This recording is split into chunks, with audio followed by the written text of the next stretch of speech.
கிறிஸ்தியசுக்குள் அன்பாய் அழைக்கப்பட்ட அன்புக்குரிய சகோதர சகோதரிகளே, நம்முடைய பிதாவாகிய தேவனுடைய நாமத்தினாலும் நம்முடைய கர்த்தரும் இரட்சகருமான இயேசு கிறிஸ்துடைய நாமத்தினாலும் உங்கள் அனைவருக்கும் கிருபையும் சமாதானம் உண்டாகிற அன்பின் வாழ்த்துக்களை இந்த நேரத்தில் தெரிவித்துக் கொண்டு, விசேஷமாக இந்த நாளிலும் கூட அடியனையும் கூட தேவன் ஒரு கருவியாக பயன்படுத்தி இந்த நாளிலும் அவருடைய சத்திய வசனங்களை தியானிக்கும்படியாக, சத்திய தூதை கொடுக்கும்படியாக ஒரு வாய்ப்பை கொடுத்திருக்கிறார். ஆகவே நம்முடைய ஆண்டவராய் இயேசு கிறிஸ்துவின் மூலம் ஆயிரம் துதி ஸ்தோத்திரங்களை ஏறெடுத்து கொண்டு, விசேஷமாக நேற்றைய தினத்திலும் நடந்த அந்த ஒரு நாள் கூடுகையிலும் கூட தேவன் அவருடைய சித்தத்தின்படி ஆசீர்வாதமாக அந்த கூடுகையை நடத்தி கொடுத்திருக்கிறார். மீண்டுமாக நம்முடைய ஆண்டவராய் இயேசு கிறிஸ்துவின் மூலம் நம்முடைய பிதாவாகிய தேவனுக்கு நன்றிகளை நாம் ஏறெடுத்துக் கொண்டு, இன்றைய நாளில் கூட நம்முடைய ஆவிக்குரிய வாழ்க்கைக்கு பிரயோஜனமாக பார்க்கக்கூடிய ஒரு பாடமானது, பார்த்தாலே உங்களுக்கு தெரியும் நினைக்கிறேன். என்னது இது? ஆர்ட். சரிங்களா? சோ இந்த பாடத்துக்குரிய தலைப்பும் கூட என்னதான் அப்படின்னு பாத்தீங்க அப்படின்னா, இருதயம். சரிங்களா? இருதயம் அப்படிங்கிறது ஒரு மனுஷனுக்கு ரொம்ப முக்கியம். மனுஷனுக்கு ரொம்ப முக்கியம். இந்த உடம்பே ஃபங்க்ஷன் ஆகணும் அப்படின்னா அதுக்கு முன்னாடி எது ஃபங்க்ஷன் ஆகணும்? இந்த ஹார்ட் ஃபங்க்ஷன் ஆனா மட்டும்தான் உடம்பே இயங்கும். அதனாலதான் எந்த விஷயமா இருந்தாலும் ஒருத்தவங்கள்ட்ட நம்ம பேசும்போது, இல்ல ஒருத்தவங்க பேசுறத கவனிக்கும் போது என்ன சொல்றோம் அப்படின்னு பார்க்கும்போது, நீங்க சொல்றத எங்க வச்சிருக்கிறோம்? என்னோட இருதயத்துல வச்சிருக்கிறோம் அப்படின்னு சொல்றோம். அப்போ இந்த ஒரு இருதயத்தின் நிறைவு, அதுதான் நம்முடைய செயலாக்கம். இருதயத்தினோட நிறைவு தான் ஒரு செயலாக்கம். சரிங்களா? இந்த செயல்பாடுகள் தேவனுக்கு பிரியமா இருக்குதா அப்படிங்கிறதான் இன்றைய தினத்திலும் நம்ம என்ன செய்ய போறோம்னா பார்க்க போறோம். புரிஞ்சுதுங்களா? இந்த ஒரு இதயத்தினுடைய ஒரு அமைப்புகள் எப்படி இருக்குன்னு நமக்கு நல்லாவே தெரியும். நம்ம ஏற்கனவே நல்லா படிச்சிருக்கிறோம். சரிங்களா? இந்த இதயமானது ஒரு நிமிஷத்துக்கு எத்தனை முறை துடிக்குது? 72 முறை. சில பேருக்கு பார்த்தீங்கன்னா கொஞ்சம் ஒரு 80 முறை துடிக்கிறதுக்கு வாய்ப்பு இருக்கும். குழந்தைகளுக்கு பார்த்தீங்கன்னா இன்னும் அதிகமாவே இருக்கு, ரொம்ப ஜாஸ்தி இருக்கு. அது 90 100 அந்த மாதிரிலாம் இருக்கும் குழந்தைகளுக்கு. இதே கரெக்டான ஒரு ஏஜ் வந்ததுக்கு அப்புறம் இந்த இதய துடிப்பு 90 100 வந்துச்சுன்னா அந்த செயல்பாடு கரெக்டா இருக்குன்னு அர்த்தமா? அப்படின்னா அது இல்லை, அது அப்நார்மலா இருக்குது. ஏன் அப்படின்னு பாத்தீங்கன்னா, அந்த இதய துடிப்பு அதிகமாகிறதுக்கு காரணம் என்ன அப்படின்னா, அதுக்கு பல காரணங்கள் இருக்கு. நம்முடைய சாப்பாடா இருக்கலாம், நமக்கு ஏற்படக்கூடிய மன அழுத்தமா இருக்கலாம். சரிங்களா? இல்ல நாமளே என்ன பண்ணிக்கலாம், சில நேரங்கள்ல எதை பார்த்தாலும் பயம், அந்த பயத்து நிமித்தமா சில பேருக்கு வரும். இந்த மாதிரி பல காரணங்கள் உண்டு. புரிஞ்சுதுங்களா? இது ஒரு மனுஷனுடைய உடம்புல தேவன் வச்சிருக்கக்கூடிய ஒரு இன்டர்னல் ஆர்கன். இந்த ஆர்கன் தான் என்ன பண்ணுதுன்னு பார்க்கும்போது, பம்ப் பண்ணி உள்ள இருக்கக்கூடிய பிளட்டை உடம்புல இருக்கக்கூடிய இன்னர் ஆர்கன் எத்தனை இருக்குதோ அத்தனைக்கும் இது என்ன பண்ணிட்டு இருக்குது, அனுப்பிட்டு இருக்குது. அப்படி அனுப்புறதுனாலதான் நம்ம என்ன பண்ணிட்டு இருக்கிறோம், நாம நார்மலா இருக்கிறோம். அது அப்நார்மலா ஆயிடுச்சு அப்படின்னா நாமளும் எப்படி ஆயிடுவோம்? அப்நார்மல் தான். கடைசியில எந்த ஃபங்க்ஷன் ஆகாம இருந்தா கூட கொஞ்சம் டைம் எடுத்து இதய துடிப்பு மட்டும் நின்றுச்சு அப்படின்னா எல்லா இன்னர் ஆர்கனும் என்ன பண்ணா அதோடைய செயல்பாடுகளை குறைச்சிட்டு உடனே என்ன பண்ணிடும், ஒரு இறப்பு ஏற்படுறத நம்ம பார்க்கணும். இதே மாதிரிதான் தேவன் நமக்கு என்ன பண்ணிருக்கிறாருன்னா ஒரு இதயம் கொடுத்திருக்கிறார். அந்த இதயம் ஒரு பொருள் மாதிரி இல்லை, இந்த மாதிரி ஒரு பொருள் மாதிரி இல்லை. அதை எப்படி எடுத்துக்கலாம்னு பாத்தீங்கன்னா, ஒரு சிந்தனைன்னு எடுத்துக்கலாம்.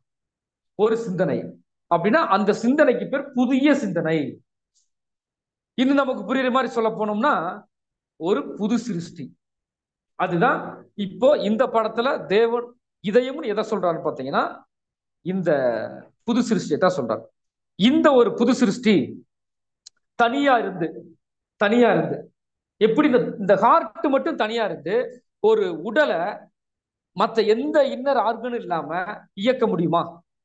ஆனா இது இல்லாம மத்த எந்த ஆர்கனும் இயங்காது. கரெக்டுங்களா? இது இல்லாம எந்த ஆர்கனும் இயங்காது. ஆனா இது மட்டும் இருந்து உடம்பை இயக்க முடியுமா? இயக்க முடியுமா அப்படின்னா இயக்க முடியாது. இதுக்கு இந்த இதயம் சரியானபடி ஃபங்க்ஷன் ஆகணும்னா அதுக்கு என்ன வேணும்? பிளட் இருக்கணும். அப்புறம் உள்ளுக்க அந்த வென்ட்ரிக்கிள், அப்புறம் என்னது ஆர்கிள், இந்த மாதிரிலாம் இருக்குது. அதை 4 பகுதியா பிரிச்சிருக்கு. இதை நம்ம படிச்சிருப்போம். அப்போ இதுல எப்படி ஒவ்வொரு ஃபங்க்ஷன் ஆகும்போது அதுக்கு தேவையான இடத்துக்கு எவ்வளவு ப்ரெஷர் கூட்டணும், எவ்வளவு குறைச்சு கொடுக்கணும், இது எல்லாம் எதுக்கு தெரிஞ்சுக்கணும்? அது தெரிஞ்சிருக்குது. அப்போ இது மாதிரி தான் ஒரே ஒரு சிங்கிளா ஒரு பொருள் மட்டும் இருந்து எப்படி ஒரு ஒரு ஒரு பாடியை வந்துட்டு இயக்க முடியாதோ, அதே மாதிரி தனியா ஒரே ஒரு புது சிருஷ்டி மட்டும் இருந்து என்ன பண்ண முடியாது? ஒரு சபை வாய்ப்புக்குள்ள போய் சேர முடியுமா அப்படின்னா வாய்ப்பு இல்லை. அது யாருக்கு மட்டும்தான் சாத்தியம்னு பாத்தீங்கன்னா நம்முடைய ஆண்டவருக்கு மட்டும்தான் அது சாத்தியம். ஆனாலும் ஆண்டவர் மட்டும் தனியா இருந்தாரா? தனியாவா இருந்தாரு? தனியா இருந்திருந்தார் அப்படின்னா அவருடைய குணலட்சணம் எந்த அளவுக்கு வெளிப்பட்டிருக்கும் நமக்கு தெரியாது. இப்ப பாவிகள் மத்தியில இருந்ததுனாலதான் இப்ப அவர் என்ன பண்ணிருக்காருன்னா, இங்க பக்கம் பொய் பேசுறாங்க, இவர் பேசுறது இல்லை. இந்த பக்கம் வந்துட்டு தீமையான விஷயத்த சிந்திக்கிறாங்க, இவர் சிந்திக்கிறது இல்லை. அப்போ இந்த மோசமான ஜனங்கள் மத்தியில ஒரு பரிசுத்தமான ஒரு வாழ்க்கையை யார் வாழ்ந்திருக்கிறது? நம்முடைய ஆண்டவராக இயேசு கிறிஸ்து வாழ்ந்துக்கிறார். அப்படி வாழ்ந்திருக்கிறார் அப்படின்னா இவர் இப்படி பர்ஃபெக்டா வாழ்றதுக்கு காரணம் இந்த பூமியில இருக்கக்கூடிய பாவப்பட்ட ஜனங்கள். அந்த இடத்துல பரிசுத்தமான வாழ்க்கை எப்படி வாழ்றதுன்னு சொல்லிக் கொடுக்கத்தான் யார் வந்தது? நம்முடைய ஆண்டவராக இயேசு கிறிஸ்து வந்தார். சரிங்களா? அப்புறம் எந்த ஒரு புது சிருஷ்டியும் தனியா இருந்து சபை வாய்ப்பை என்ன செய்ய முடியாது, அடைய முடியாது அப்படிங்கிறது ஒரு கருத்து ஒண்ணு. ஆனா நம்முடைய ஆண்டவராக இயேசு கிறிஸ்துனால அது முடிஞ்சா இல்லைங்களா? முடிஞ்சிச்சு. அப்படின்னா அவருடைய சபையாக அழைக்கப்பட்ட ஒவ்வொருத்தவங்களும் அந்த விஷயத்தை என்ன பண்ணலாம்? என்ன பண்ணலாம்? பண்ணலாம். சரிங்களா? ஏன் அப்படின்னு பார்க்கும்போது மெயினே இதுதான். மெயினே இதுதான். இது இல்லைன்னா எப்படி மத்தது ஃபங்க்ஷன் ஆகாத மாதிரி இப்போ ஒரு புதிய சிந்தனை என்ன பண்ணுது? நம்மளைய ஒரு தனிப்பட்ட ஒரு வாழ்க்கையை வாழ வைக்கும். இப்ப நம்ம பார்த்தது சொல்லர்த்தமான இதயம் இல்ல, இதயம்னு சொல்லக்கூடிய ஒரு புது சிருஷ்டியை பத்தி நம்ம பேசணும். இந்த புது சிருஷ்டி உள்ளுக்க ஒரு புதிய சிந்தனை உருவாக்கி இருக்கு. இந்த புதிய சிந்தனை என்ன பண்ணுதுன்னா ஏற்கனவே இருக்கக்கூடிய பழைய சிந்தனைகளை புறம் அழிச்சு இது மட்டுமே என்ன சிந்தனை வளருது. இதை என்ன பண்ண முடியும் நம்மளால? இதை என்ன பண்ண முடியும்? கண்டிப்பா உருவாக்க முடியும். சரிங்களா? உருவாக்க முடியும். ஆனா அது அந்த அளவுக்கு சுலபம் கிடையாது. ஏன் ஃபர்ஸ்ட் முடியாது அப்படின்னு நம்ம சொன்னோம்னா அது சுலபம் இல்ல, அதான் விஷயம். முடியாது அப்படிங்கிறதுக்கு காரணம் சுலபம் இல்லாத ஒரு விஷயம். ரொம்ப ஈஸியா ஒரு புது சிருஷ்டி சபை வாய்ப்பு அடைஞ்சிட முடியாது. அதுக்கு பல கஷ்டங்கள் பட வேண்டியது இருக்குது. ஆனா ஒரு புது சிருஷ்டிக்கு மாம்சத்துல இருக்கக்கூடிய சிந்தனை அதிகமா இருக்கக்கூடாது. புரிஞ்சுக்கலாம்? அது யாருக்கு நல்லா தெரியும்? இன்னைக்கு கூட படிச்சோம், சகோதரர் சொன்னார் அருமையான ஒரு விளக்கம். என்ன சொன்னாங்க வசனம்? மன்னாவில் நம்மளாம் உலகத்துக்கு நமக்கு சம்பந்தம் இல்லை. உலக சிநேகம் தேவனுக்கு விரோதமான பகை. அப்போ இந்த மாம்சத்தினுடைய சிந்தை நம்மளை அழிவுக்குள்ள கொண்டு போயிடும். ஆவியின் சிந்தை தான் நமக்குள்ள ஜீவனுக்குள்ள கொண்டு வரும், நமக்கு நல்லா தெரியும். அப்போ ஒரு புது சிருஷ்டி தனியா இருந்து சபையா மாறலாம். ஆனா அவ்வளவு சுலபம் இல்ல. அதுக்கு பதிலா இந்த புது சிருஷ்டி என்ன பண்ணணும்னா இந்த உலகத்தினுடைய சிந்தனைகளை அழிக்கணும். சரிங்களா? அப்போ என்ன நடக்குதுன்னு பார்க்கும்போது இதுக்கு ரொம்ப ரொம்ப முக்கியம் ஒரு சகோதர ஐக்கியம். எங்க சபை கூடுதல் இருக்குதோ, எங்க சகோதர ஐக்கியம் இருக்குதோ அந்த இடத்துலதான் ஒரு புது சிருஷ்டி தன்னுடைய குணலட்சணத்தை வளர்த்துக்க முடியும். அப்படி குணலட்சணத்தை வளர்த்தா மட்டும்தான் எங்க போக முடியும்? தேவனுடைய அந்த ஒரு பொற்பாதத்துல போய் சேர முடியும். இதுதான் விஷயம். சரிங்களா? இப்போ என்ன நடக்குதுன்னு பாத்தீங்கன்னா இந்த புது சிருஷ்டிக்கு இந்த உலகத்துல இருக்கிறதுனால பலவிதமான பிரச்சனைகள் வருது. அப்படி பலவிதமான பிரச்சனைகள் வர்றதுனால நமக்கு ஒரு ஒரு வசனம் வாசிக்கலாம். நீதிமொழிகள் 4ஆம் அதிகாரம் 23ஆம் வசனம் கூட வாசிக்கலாம். நீதிமொழிகள் 4ஆம் அதிகாரம் வசனம் 23. எல்லா காவலோடும் உன் இருதயத்தை காத்துக்கொள், அதனின்று ஜீவ ஊற்று புறப்படும். அப்ப யாருக்கு சொல்றாருன்னு பார்த்தா நமக்கு மட்டும் சொல்றாரு. ஒவ்வொரு புது சிருஷ்டிக்கும் தேவன் என்ன சொல்றாருன்னு பாத்தீங்க அப்படின்னா எல்லா காவலோடும் உன்னுடைய இருதயத்தை என்ன பண்ணிக்க, நீ காத்துக்க. ஏன் ஏன் அப்படின்னு பார்க்கும்போது இதயத்தின் சிந்தனையை பத்தி பைபிள் என்ன சொல்லுதுன்னு பாக்குறீங்கன்னா, நீங்க காவல் வச்சுக்கங்க, உங்களை பாதுகாத்துக்கங்க. இந்த பாதுகாப்பு இல்லைன்னா இந்த சிந்தனையை அழிக்கிறதுக்கு இந்த உலகத்துல நிறைய வழிகள் இருக்குது அப்படிங்கறதான் தேவன் நமக்கு சொல்றார். அப்போ மனுஷனுடைய இருதயம் எப்படித்தான் இருந்துச்சு? உதாரணத்துக்கு நம்ம எங்க போயிடலாம், முன்னாடி போயிடலாம்.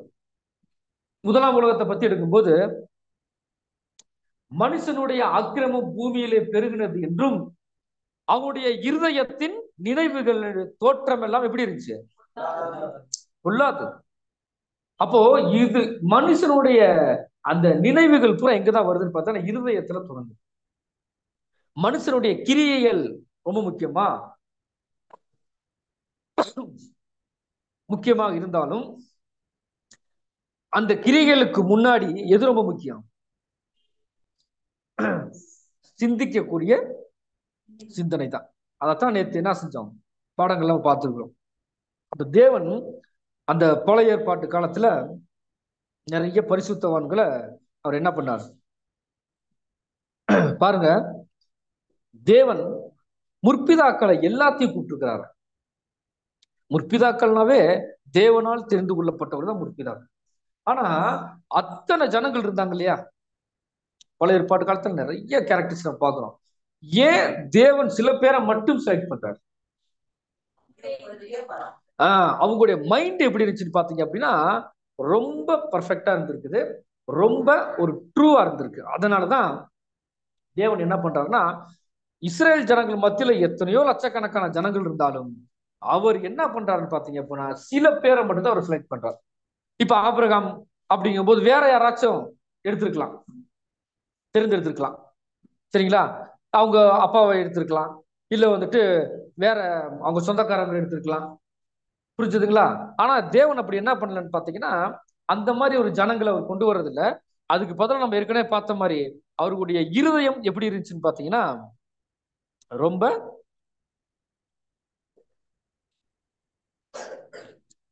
ஒவ்வொருத்தவங்களுடைய இருதயம் எப்படி இருக்குன்னு பார்க்கும்போது தேவனுக்கு முன்பாக உண்மையுள்ளதா இருந்துச்சு.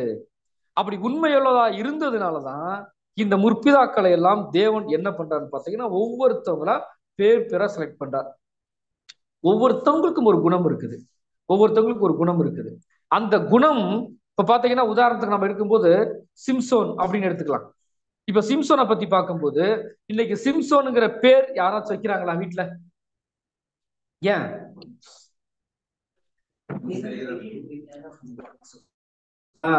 இப்ப நம்ம அப்படித்தான் நினைப்போம், சரிங்களா? இப்போ இவர் வந்து ஒரு நெகட்டிவ் கேரக்டர் மாதிரி என்ன இருக்குது பிற்காலத்துல இருந்திருக்குது. அதனால அந்த பேர் கூட நம்ம என்ன செய்யறது இல்ல, வீடுகள் நம்ம குழந்தைகளுக்கு வைக்கிறது இல்ல. நல்லா கவனிச்சு பாருங்க, அவரு ஒரே ஒரு தப்பு தான் பண்ணாரா, இல்ல அதுக்கு முன்னாடி இந்த தப்பு பண்ணலையா?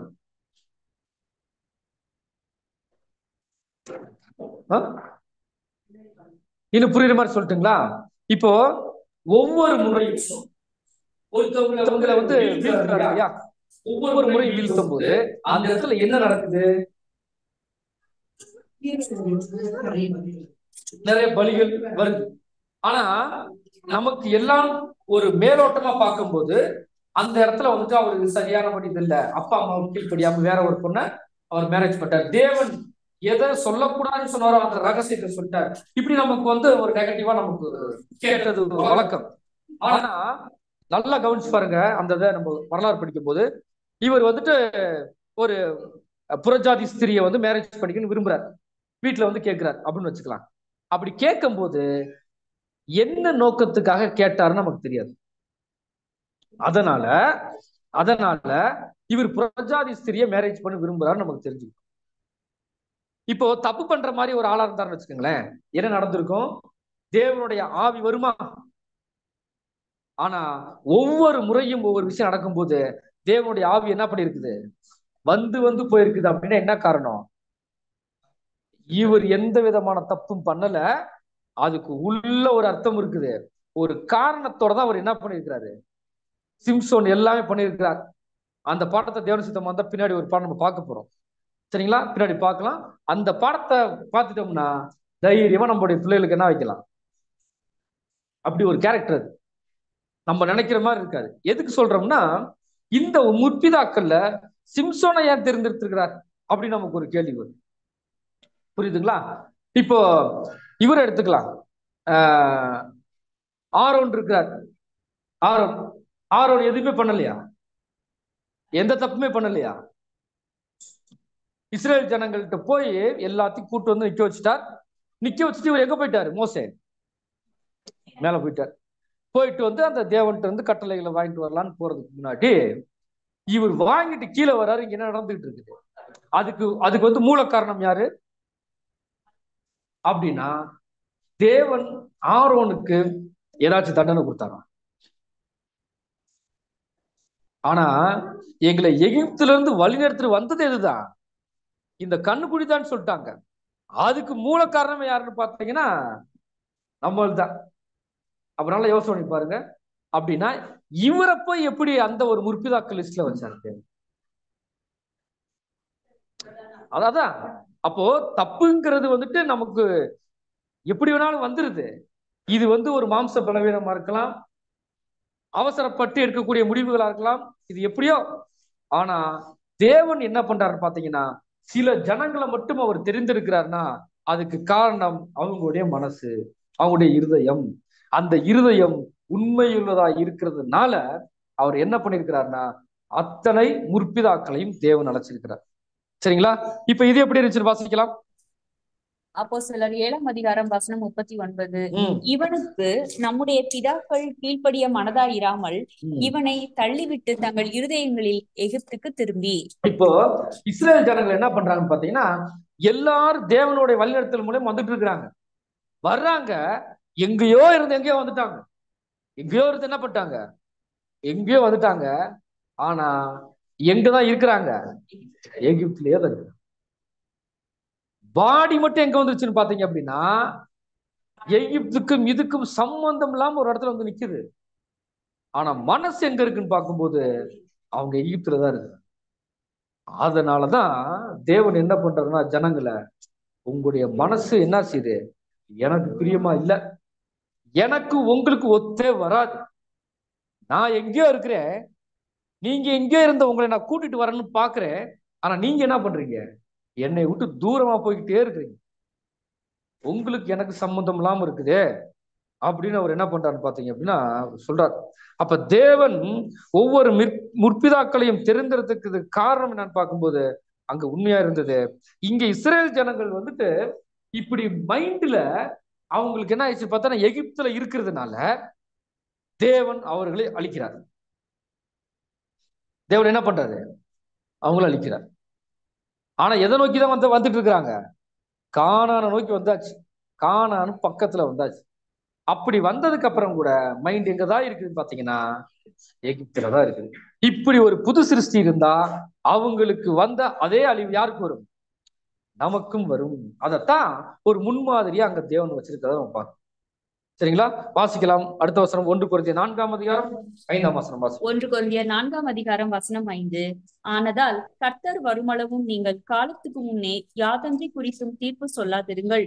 இருளில் மறைந்திருக்கிறவைகளை அவர் வெளியரங்கமாக்கி இருதயங்களின் யோசனைகளையும் வெளிப்படுத்துவார். அப்போ நம்முடைய சிந்தனை எப்படி இருக்கணும் அப்படிங்கறதான் அழகா அப்போஸ்தலர் பவுல் வந்து சொல்றார்.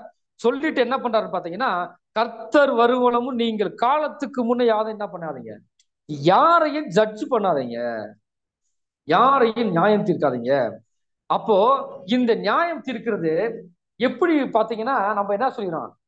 இவர் சரியில்லை பிரதர், அவரு சரியில்லை பிரதர், இவர் இந்த இது பண்ணிருக்கிறார் அப்படிங்கறத நம்ம சொல்றதுங்கிறது வேற.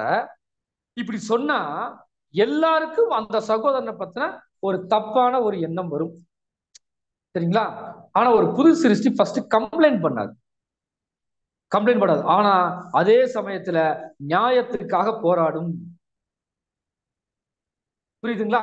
ஒரு விஷயத்தினால இல்ல ஒரு சகோதரனால ஒரு சகோதரினால அந்த சபைக்கு ஒரு சமாதான குலைச்சல் வருது அப்படின்னா கண்டிப்பா என்ன பண்ணும்?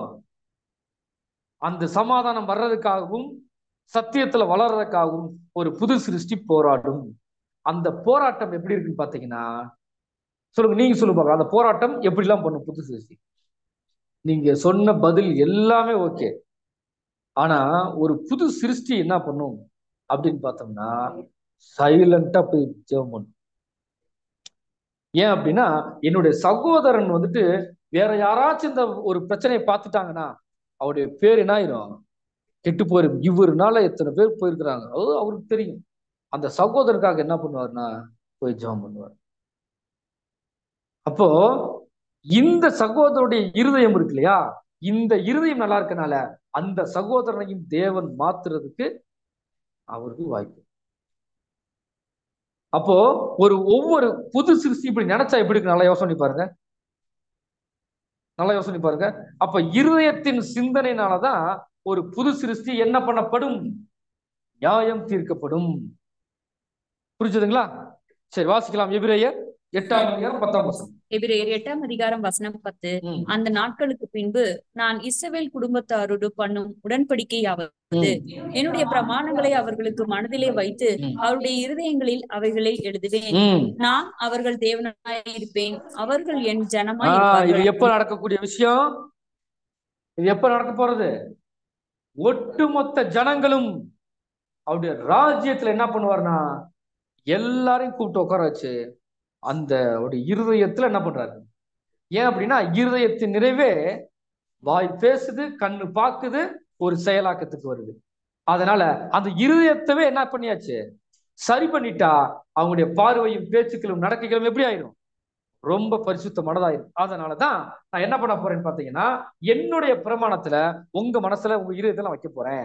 அப்படி வச்சுட்டோம்னா நான் அவர்களுடைய தேவனை உடனே வச்ச உடனே தேவனாயிருமா, வச்ச உடனே அங்க சரிவாயிருன்னு பாத்தீங்கன்னா, அங்க பியூரான விஷயம் இருக்கும்போது ஆட்டோமேட்டிக்கா அவங்களுடைய செயலாக்கமும் இப்படித்தான் இருக்கும், அவங்களோட ஆக்ஷன் எப்படித்தான் இருக்கும், பியூரா தான் இருக்கும். அப்ப பியூர் ஆயிருவாங்க. அப்போ நான் தான் உங்களுக்கு எப்படி இருப்பேன், தேவன் தான். அப்படின்னா இந்த இதயம்ங்கிறது ரொம்ப முக்கியம். அதனாலதான் நீதிமொழி வாசி எல்லா காவலோடும் உன்னுடைய இருதயத்தை நீ காத்துக்கொள், அது நின்று ஜீவ ஊற்று புறப்படும். அப்ப ஜீவனுக்குண்டான விஷயமே நாம பாதுகாக்கிறதுனாலதான் நமக்கு வருது. அப்படின்னா இந்த இதயத்துல என்னென்ன விஷயங்கள் இருக்குது? ஃபர்ஸ்ட், இதயத்தினால என்ன கிடைக்கும்? ஜீவன். ரெண்டாவது, வாழ்க்கையினுடைய போக்கை அது தீர்மானிக்கக்கூடியது. மூணாவது, வாழ்க்கை எதுல இருந்துதான் ஸ்டார்ட் ஆகுதுன்னு பாத்தீங்கன்னா, இந்த இருதயம் என்ன நினைக்குதோ, இருதயத்துக்குள்ள என்ன இருக்குதோ அதனுடைய செயல்பாடுகள் மூலியமா தான் நம்முடைய வாழ்க்கை என்ன செய்யும், தொடங்கும். புரிஞ்சுதுங்களா? அப்ப இருதயத்தை காத்து கொள்ளாம போயிட்டோம்னா நமக்குள்ள ஜீவன் இல்ல. உதாரணத்துக்கு எடுத்துக்கிட்டோம்னா, ஒரு வீடு இருக்குன்னு வச்சுக்கோங்களேன். ஒரு புது வீடு ஒண்ணு வாங்குறோம். அந்த புது வீடு வாங்குறதுக்கு உள்ளுக்கு போறோம், மேல எல்லா பக்கம் பாக்குறோம். பார்த்துட்டு இந்த கலர்ல தான் டைல்ஸ் இருக்கணும், இந்த கலர்ல தான் ஃபேன் வாங்கணும், இப்படித்தான் எல்லாமே டிசைன் பண்றோம். இப்போ அந்த குடும்பத்துல இருக்கக்கூடிய சகோதரருக்கும் கணவன் மனைவிக்கு என்ன செஞ்சிருக்கு, ஒரு வாக்குவாதம். அந்த வாக்குவாதத்துல என்ன வருது, நான் சொல்ற கலர் இப்படி இருக்கணும், இந்த இடத்துல இப்படி இருக்கணும்னு சொல்லிட்டு பயங்கரமான வாக்குவாதம் எல்லாம் பண்ணிட்டு ஒரு முடிவு எடுத்துட்டு அந்த வீடை போய் வாங்கலான்னு போகும்போது அந்த வீட்டை வேற யாராச்சும் வாங்கிட்டாங்கன்னு வச்சுங்களேன், இவங்க போட்ட சண்டை, சரிங்களா, இவங்க பட்ட பிரயாசம், இவங்களுக்கு அந்த வீடை வாங்குறதுக்கு இவங்க என்னென்னலாம் கஷ்டப்பட்டுக்கிறாங்களோ இத்தனையும் என்ன ஆயிடும், வேஸ்ட். ஏன்னா அந்த வீடு அவங்களுக்கு பிடிச்சிருச்சு, அது மாதிரி ஒண்ணு கட்டலாம், ஆனா அந்த காஸ்டுக்குள்ள கட்ட முடியுமா? கொஞ்ச நாள் ஆயிடுச்சுன்னா முடியாது. அப்ப எப்ப வாய்ப்பு கிடைக்குதோ அந்த கிடைச்ச வாய்ப்பை என்ன செஞ்சு சரியான நேரத்துல அது பயன்படுத்திக்கணும். சரிங்களா? இப்போ சில பேர் என்ன பண்றது இல்லைன்னா, தேவன் திருந்துறதுக்கு ஒரு வாய்ப்பு கொடுக்குறார். எல்லாரும் பாவிகள் தான், எப்பயாவது நம்ம என்ன பண்றோம், நிறைய தவறுகள் பண்றோம், விழுகிறோம், எந்திரிக்கிறோம், ஏதோ நடந்துகிட்டு இருக்குது. இப்போ தேவன் என்ன பண்றாருன்னு பாத்தீங்க அப்படின்னா, ஒருத்தவங்களுக்கு ஒரு விஷயத்த கொடுக்குறார், ஒரு வாய்ப்பு கொடுக்குறார். அந்த வாய்ப்பு எப்படி இருக்கும்? அப்ப இருதயத்தை காத்துக்கொள்ளாம ஒரு ஊழியம் செய்ய முடியுமா ஒரு மனுஷன் அப்படின்னு பாத்தீங்கன்னா, இது சகோதரருக்கு மட்டும் கிடையாது, சகோதரிக்கும் எல்லாத்துக்கும் சேர்த்துதான். ஊழியம் அப்படின்னாலே எல்லாருக்கும் சேர்த்துதான். எல்லாரும் தான் என்ன, கிறிஸ்துவனுடைய சரீரங்கம். சரிங்களா? இப்ப இருதயத்தை காத்துக்கொள்ளாம ஒருத்தவங்க ஊழியம் செய்ய முடியுமா? கண்டிப்பா என்ன பண்ண முடியாது. அதுக்குதான் ஒரு நல்ல உதாரணம் யாருன்னு பாத்தீங்கன்னா, இவர் என்ன பண்ணிருக்கிறாருன்னா, யார் மூலியமா தேர்ந்தெடுக்கப்பட்டவர்னா, நம்முடைய ஆண்டவராக இயேசு கிறிஸ்து மூலமா தெரிந்தெடுக்கப்பட்ட ஒரு மனுஷன். இந்த மனுஷன் என்ன பண்ணிக்கிட்டு இருக்காருன்னு பாத்தீங்கன்னா, இயேசு கிறிஸ்து எங்கெல்லாம் போறாரோ அங்கெல்லாம் போறாரு. அவர் எந்தெந்தெல்லாம் பிரசங்கம் பண்றாரோ அத்தனை பிரசங்கத்தை உட்கார்ந்து கேட்கிறார். இவர் எதெல்லாம் பண்ண சொல்றாரோ இது எல்லாத்தையும் பண்றாரு. அவங்களுக்கு வரக்கூடிய வருமானம், அந்த காணிக்கைகள் எல்லாம் கொடுக்குறாங்க இல்லையா, நமக்கு புரியுற மாதிரி சொல்ல, காணிக்கை எல்லாம் கொடுக்குறாங்க. இந்த அமௌண்ட் அப்புறம் யார்கிட்ட கொண்டு போய் கொடுக்குறாரு? தன்னுடைய உயிர் நண்பன்கிட்ட கொண்டு போய் கொடுத்து, நீ என்ன பண்ண, இந்த ஊழியத்துக்காகவும் இந்த ஊழியத்துக்காக இந்த சத்தியத்தை கேட்க வந்திருக்கக்கூடிய ஜனங்களுக்காகவும் என்ன பண்ணிட்ட, இதை நீ செலவு பண்றதுக்கு நீ பார்த்து பண்ணு அப்படின்னு சொல்லி கொடுக்கும்போது இவருடைய மைண்ட் எப்படி இருந்துச்சு? இவன் பண ஆசை உடையவனா இருந்தான். சரிங்களா? அப்போ வெளியில பார்க்கும்போது எப்படி இருக்கு? எல்லா சீசர்களுக்கும் ஒரு மைண்ட் வந்திருக்கும். ஏன் இவர்கிட்ட மட்டும் தான் கொடுக்கணுமா? ஏன் நான் கொடுத்தா நான் சரியா பண்ண மாட்டேனா? எல்லாரும் யோசனை பண்ணிருப்பாங்களா இல்லைங்களா? இப்போ ஒரு மத்தேயு இருக்கிறாருன்னு வைங்களேன். இப்ப அவர்கிட்ட என்ன பண்ணிருக்கலாம்? அவர் ஆல்ரெடி என்னதான் வேலை பார்த்துட்டு இருந்தாரு. அவருக்கு தெரியாத கணக்கு வழக்கா? அவரை கூப்பிட்டு என்ன பண்ணிருக்கலாம்? எப்பா இவங்க ஒரு பக்கம் இருக்கட்டும், நீ ஒரு பக்கம் என்ன பண்ணு, கொஞ்சம் கணக்கு வழக்கு பார்த்து கொடுன்னு கேட்டிருக்கலாம். பண்ணல. அதுக்கு மேல என்ன பண்ணாருன்னு பாத்தீங்கன்னா, கூடவே இருந்து இந்த மைண்டை யாரு அறிஞ்சிருக்கிறான்னு பாத்தீங்கன்னா இயேசு கிறிஸ்துக்கு நல்லா தெரியும். இருந்தாலும் இயேசு கிறிஸ்துக்கு என்ன ஒரு விஷயம் பாத்தீங்க அப்படின்னா, யாருடைய சுயாதீனத்திலையும் அவர் தலையிடுறவர் இல்லை. இது யார்கிட்ட கத்துக்கிட்டார்? இந்த விஷயத்த தேவன்கிட்ட கத்துக்கிட்டார். அதனாலதான் நம்முடைய காரியமா யார் போவார் அப்படின்னு சொல்லி அவர் கேட்கிறாரு. நீங்க தான் போன்னு சொன்னா என்ன பண்ணிதான் ஆகணும்? யாரையாச்சும் கூப்பிட்டு இந்த மாதிரி ஒரு பிரச்சனை, நீ போயிட்டு வானா என்ன பண்ணிதான் ஆகணும்? போய் தான் ஆகணும். ஆனா அவர் அப்படி பண்ணல. அது போல என்ன பண்றாரு? யாராச்சும் போறதுக்கு வாய்ப்பு இருக்காப்பா அப்படின்னு கேட்ட உடனே இவர் என்ன பண்ண, நானே போறேன். அப்போ யாருடைய சுயாதீனத்திலையும் தேவன் என்ன பண்றது இல்ல, தலையிடுறது இல்லை. இயேசு கிறிஸ்துவும் தலையிடுறது இல்ல. அதனாலதான் யூதாசுடைய மைண்ட் தெரிஞ்சிருந்தாலும் இயேசு கிறிஸ்து அந்த பொறுப்பை கொடுத்தாரு. ஏன்? நீ திருந்திருவியான்னு பார்க்க. அதனாலதான் அந்த கால்களை கழுவும் போது கூட, என்னை காட்டி கொடுப்பவன் இங்க இருக்கிறான் அப்படின்னு சொன்ன உடனே எல்லாருக்கும் இப்ப என்ன ஆயிடுச்சு? எல்லாரும் என்ன கேட்கிறாங்க? நானான்னு கேட்கும்போது யாருடைய காலையும் பிடிச்சிருப்பாரு? யூதாஸ் காலையும் பிடிக்கிறாரு. யூதாஸ் என்ன கேட்கிறாருன்னு பாத்தீங்க அப்படின்னா, நானான்னு கேட்கிறாரு. எப்படி யோசனை பாருங்க. அவருக்கு நல்லா தெரியும், அவரு தான் காட்டி கொடுக்க போறாரு. அவரே இயேசு கிறிஸ்த நானா காட்டி கொடுக்க போறேன் அப்படின்னா, இவர் என்ன நினைச்சுக்கிட்டாருன்னா, உள்ள நினைக்கிறது இவருக்கு தெரியாது நினைச்சிட்டாரு இவரு. ஆனா இயேசு கிறிஸ்து கிளியரா கண்டுபிடிச்சிட்டாரு, ஓ மைண்ட் சரியில்லை, ஓ இருதயத்து நிறைவு சரியில்லை. அதனால இப்ப என்ன இருக்கு தெரியுமா? அந்த காட்டி கொடுக்க போறவே நீதான் அப்படின்னு சொல்லிட்டாரு. அப்போ இங்க நாம மனுஷன் பாக்குற மாதிரி ஒரு வேலையை செஞ்சிட்டோம்னா அது தேவனுடைய பார்வையில அருவருப்பா இருக்கும். அப்ப எதுதான் ரொம்ப முக்கியம்னு பார்க்கும்போது நம்முடைய இருதயத்தின் சிந்தனை. ஒருவேளை ஒருத்தர் நல்லா வேலை பார்க்கலாம், நல்ல சப்ஜெக்ட் பேசலாம், எல்லா வேலையும் இழுத்து போட்டு செய்யலாம், ஆனா மைண்ட் சரியில்லைன்னா தேவன் அவர்கள் செய்யக்கூடிய ஊழியங்களை அங்கீகரிக்கிறது இல்லை. யூதாஸ் காரியத்து மாதிரி யூஸ் பண்ணிட்டு போயிடுவார். யூதாஸ் காரியத்தை எப்படி நடந்தாரு தெரியுங்களா? இயேசு கிறிஸ்துவ காட்டி கொடுக்கறதுக்காக ஒருத்தர் வந்தார். செலக்ட் பண்ணதே யாருன்னா இயேசு கிறிஸ்து தான். சரிங்களா? அவர் செலக்ட் பண்ணார். இவரும் எல்லா இடங்களுக்கும் ஊழியத்துக்கு போயிருக்கார். இவரு கூட என்ன பண்ணிருக்கலாம், ஏதோ அவருக்கு தெரிஞ்சதை பண்ணிருக்கலாம். அப்படி பண்ணிட்டு சரியில்லாம போனதுனால யூதாஸ் காரியத்தை தூக்கி கடாசிட்டு உண்மையிலேயே ஊழியம் பண்ணக்கூடிய ஒருத்தர் கொண்டு வந்து வச்சாரா இல்லைங்களா?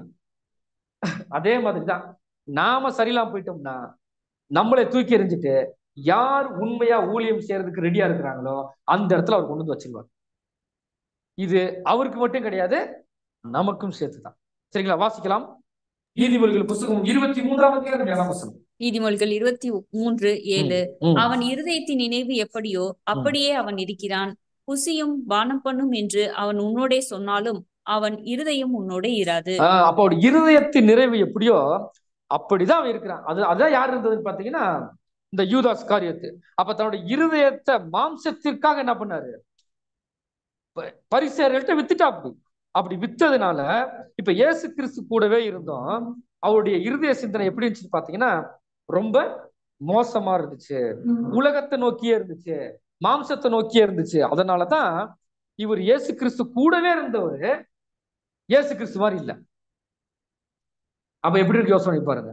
அவர் கூட இருந்தே அப்படி இல்லை அப்படின்னா இப்ப நம்மளுடைய கண்டிஷன்லாம், நம்ம கண்டிஷன் எப்படி இருக்கும்? இன்னும் மோசமா தான் இருக்கும். அப்போ யாருதான் ரொம்ப கேர்ஃபுல்லா இருக்க வேண்டியது? நம்ம தான் ரொம்ப கேர்ஃபுல்லா இருக்கணும். அப்போ நம்முடைய சிந்தனையை சீராக்கக்கூடிய சத்தியங்களுக்கும், நம்முடைய சிந்தனையை சீராக்கக்கூடிய சத்தியத்துக்கு நம்ம என்ன பண்ண வேண்டியது இருக்கு? முக்கியத்துவம் கொடுக்கறது இல்ல. ஃபர்ஸ்ட் அதான் விஷயம்.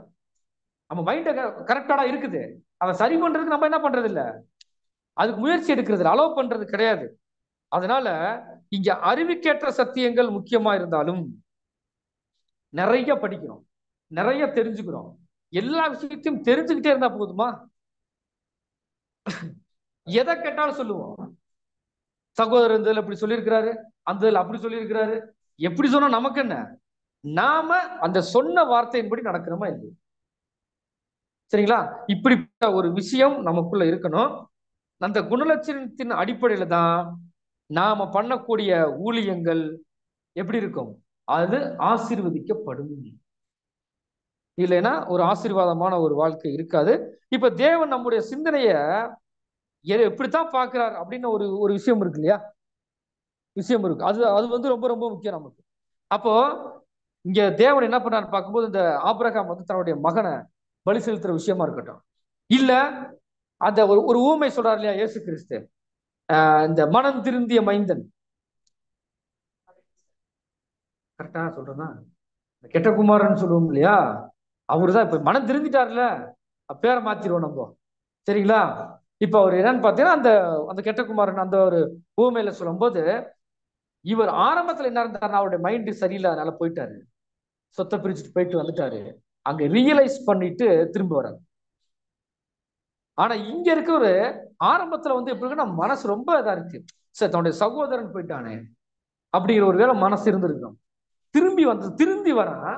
திரும்பி வரும்போது மனசு என்ன பண்ண முடியல, ஏத்துக்கிறதுக்கு முடியல. இதுக்கு சரியான விளக்கம் வந்து வேற வேற ஒரு அர்த்தம் இருக்கு. இஸ்ரேல் ஜனங்களையும் அந்த இதெல்லாம் நம்ம வந்து என்ன செய்ய பொருத்தி பார்க்கறது. ஆனா மைண்ட் தான் இங்க ரொம்ப முக்கியம். இருதயத்தினுடைய அந்த சிந்தனை தான்.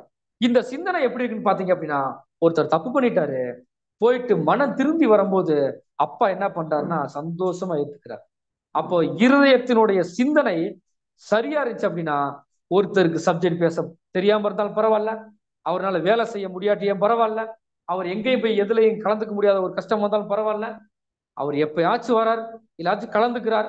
ஆனா மைண்டு ஃபுல்லா எங்கதான் இருக்குது, இத சுத்தியே இருக்குது அப்படின்னா, அந்த ஒரு மனசை பார்த்து தேவன் என்ன பண்றார்?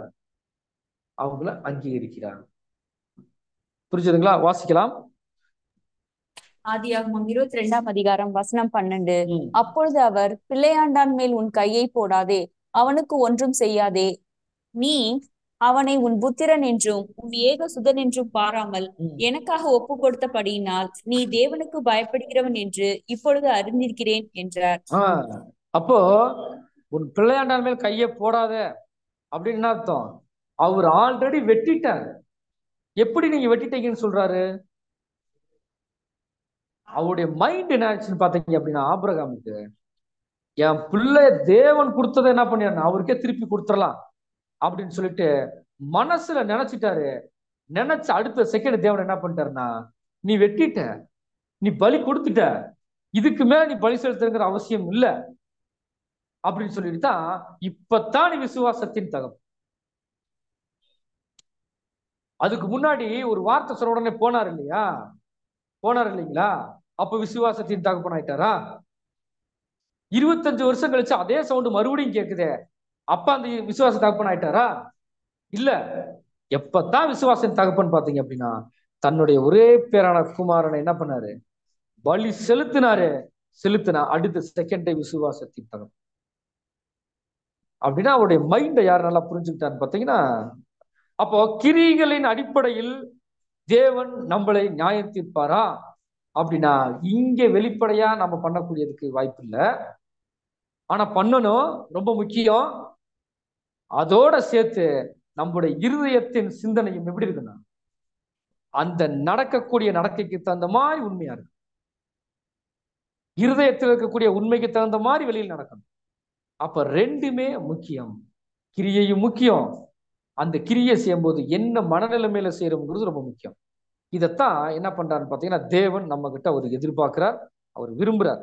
சரிங்களா?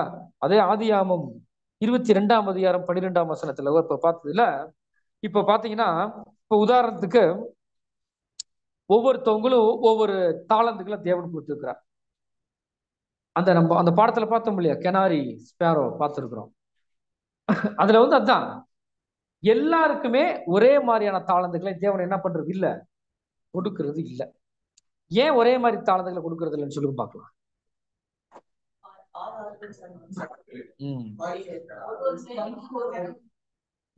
ஒவ்வொரு வேலைக்கும் ஒவ்வொரு ஆர்கன் மாதிரி. சரிங்களா? இன்னும் புரியுற மாதிரி சொல்ல போனோம்னா எனக்கு தெரியாத விஷயத்த சகோதரனுக்கு தெரிஞ்சு வச்சிருக்கிறார். இவர் எனக்கு சொல்லித்தரும் போது ஒரு ஐக்கியம் அங்க ஏற்படுது, அவர் மேல எனக்கு அன்பு அதிகப்படுது. சரிங்களா? இவருக்கு தெரியாத ரெண்டு பேரும் சேர்ந்து சொல்லி கொடுக்கும் போது அங்க என்ன ஆகுது, அதைத்தான் தேவன் அங்க விரும்புறார். சரிங்களா? அந்த மைண்ட் இருக்குதா, அதான் ரொம்ப முக்கியம். இப்போ இயேசு கிறிஸ்து என்ன பண்ணிட்டாரு, அந்த கடைசி ராப்போஜனத்துல நான் இன்னும் கொஞ்ச நேரத்துல இருக்க மாட்டேன், நான் எங்க போறேன், என்னை இப்ப அரெஸ்ட் பண்ணிட்டு போயிடுவாங்க அப்படிங்கிற ஒரு கண்டிஷன் இருக்கும்போது அங்க என்ன பண்றாரு தெரியுமா, திடீர்னு யார் பெரியவன்கிற ஒரு மைண்ட் வந்துருச்சு. யார் பெரியவன் அப்படிங்கிற ஒரு மைண்ட் என்ன செய்யுதுன்னா வந்துருச்சு. அப்படி வரும்போது என்ன நடந்துச்சுன்னு சொல்லுங்க பார்க்கலாம். அங்க என்ன நடந்துச்சுன்னு சொல்லுங்க பார்க்கலாம். பாதம் கழுவுறாரு, யார் பெரியவன்கிறது உடனே என்ன பண்றாரு, காட்டிட்டு கழுவுறாரு. அப்போ யார் பெரியவன்கிற அந்த பிரச்சனை சால்வ் ஆயிருக்குன்னு நினைக்கிறீங்களா? அந்த டைம்ல சால்வ் ஆயிருக்குமா? இல்ல, அந்த டைம் நடந்துச்சு ஒரு விஷயம். அந்த டைம்ல ஒரு விஷயம் நடந்துச்சு.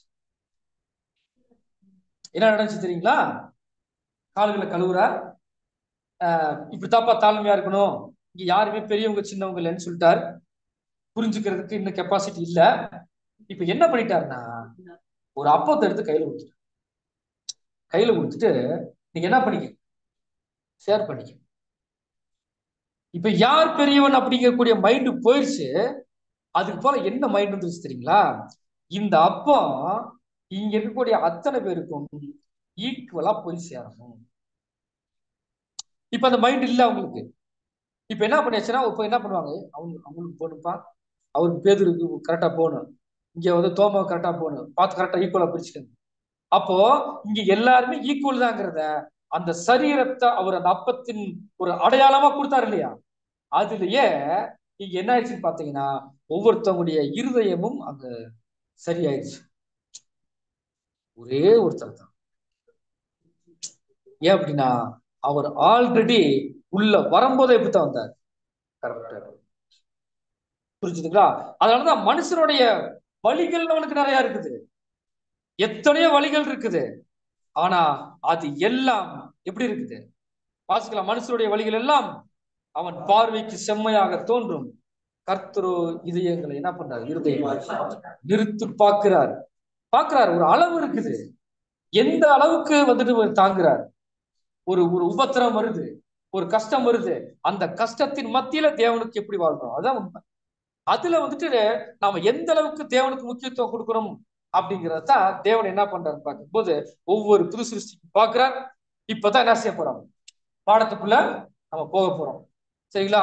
அப்ப இது வரைக்கும் பார்த்தது பாடம் இல்லையா அப்படின்னு கேட்காதீங்க, அதுவும் பாடம் தான், ஒரு இன்ட்ரோ மாதிரி. இப்பதான் நம்ம என்ன செய்ய போறோம்னா ஒரு பாடத்துக்குள்ள போக போறோம். இந்த பாடத்துல மொத்தமே எத்தனை வசனம் தான் பார்க்க போறோம்னா ஒரே ஒரு வசனத்துக்கான விளக்கத்தை என்ன செய்ய போறோம், பார்க்க போறோம். ஏன் இந்த ஒரு வசனத்தை பார்க்க போறோம்னா இந்த இருதயத்தோடைய சிந்தனை இருக்கு இல்லையா, நினைக்கக்கூடிய நினப்பு இருக்குல்ல, இந்த நினப்பு எப்படி இருக்குது அப்படிங்கிறத இந்த ஏசாயா புஸ்தகத்துல அழகா ஒரு வசனம். ஆனா இந்த மாதிரி இருக்கக்கூடாது.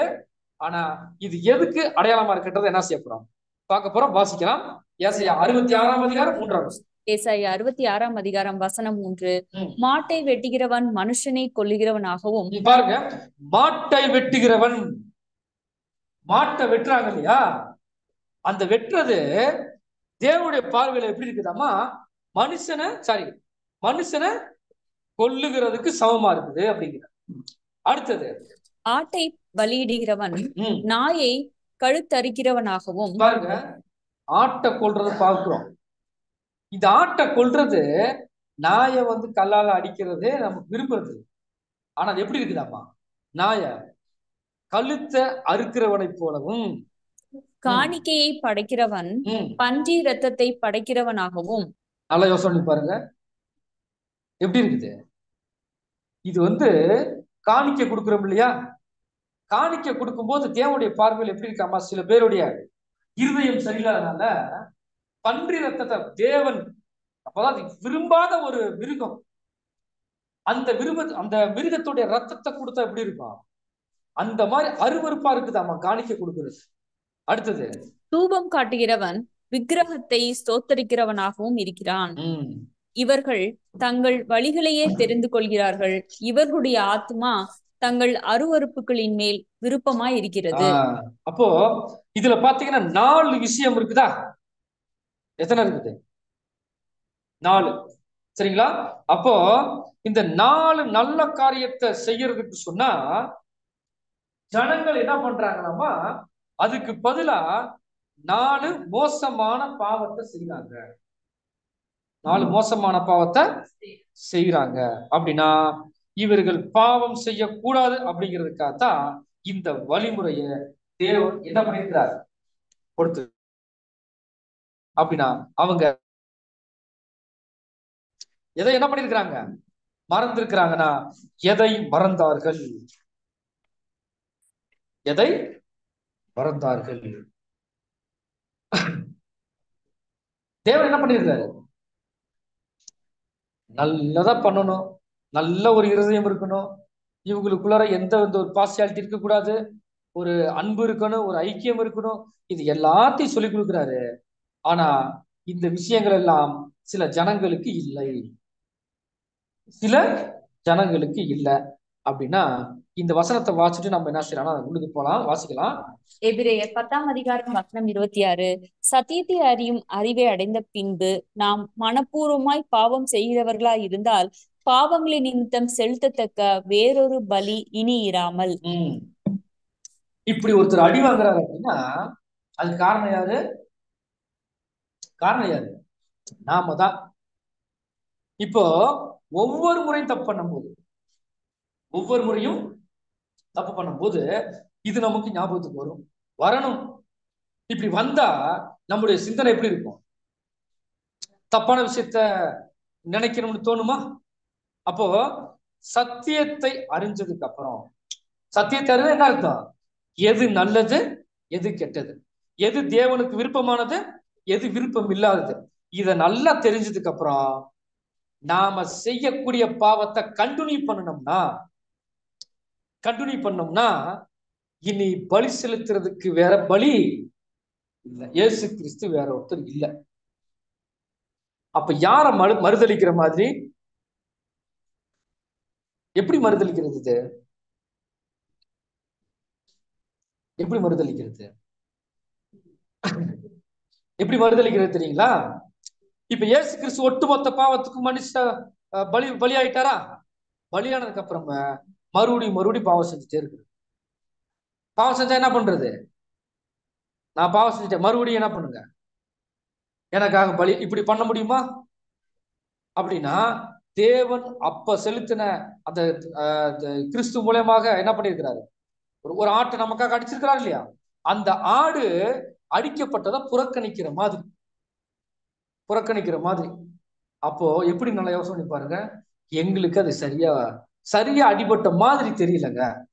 நான் மறுபடியும் ஒரு டைம் தன்னுடைய குமாரன் அடிபடுறத பார்த்து அப்பானால என்ன பண்ண முடியல, தாங்க முடியல, பேச்சை நிறுத்திட்டார். அந்த அளவுக்கு ரொம்ப கஷ்டமாயிருச்சு. அதத்தான் இன்னும் புரியுற மாதிரி ஒரு வசனத்தை வாசிக்கலாம். அதுல எபிரேயர் 10 எபிரேயர் 10 தேவனுடைய குமாரனை காலின் கீழ் மிதித்து தன்னை பரிசுத்தம் செய்த உடன்படிக்கையின் இரத்தத்தை அசுத்தமென்று எண்ணி கிருபையின் ஆவியை நிந்திக்கிறவன் எவ்வளவு கொடிதான ஆக்கினிக்கு பாத்திரவானா இருப்பான் என்பதை யோசித்து பாருங்கள். அப்ப ஒவ்வொரு முறையும் பாவம் செய்யும் போது எது நல்லது, எது கெட்டது, எது தேவனுக்கு விருப்பமானது, எது விருப்பம் இல்லாது, அப்ப தேவன் விரும்பாத ஒரு விஷயத்தை செய்யும் போது, எப்ப நம்ம பாவம் செய்யும் போது என்னதான் பண்ணிட்டு இருக்கிறோம்? கிறிஸ்துவ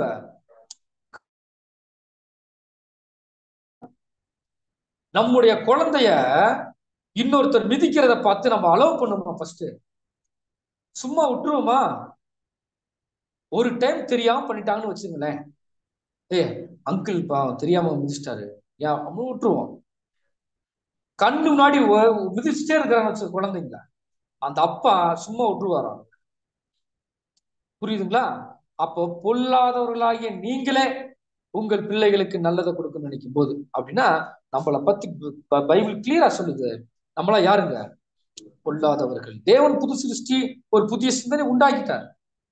ஆனா தப்பு செஞ்சோம்னா யாருதான்? பொல்லாதவங்க தான். இந்த மாதிரி இருக்கிறவங்க என்னன்னு பாத்தீங்கன்னா, இப்படி குமாரனை கீழே போட்டு மிதிச்சுட்டு இருந்தோம்னா அப்பா பார்த்துட்டு சும்மா இருக்க மாட்டார். ஒரு டைம் தான் அடிக்கிறதுக்கு அலோவ் பண்ணாரு, அடிக்கடி அடிக்கிறதுக்கு என்ன பண்றது இல்ல, அவரு அலோவ் பண்றது இல்ல. அப்படி பண்ணுனா யாருக்குதான் டேஞ்சர்னு பாத்தீங்கன்னா நமக்கு.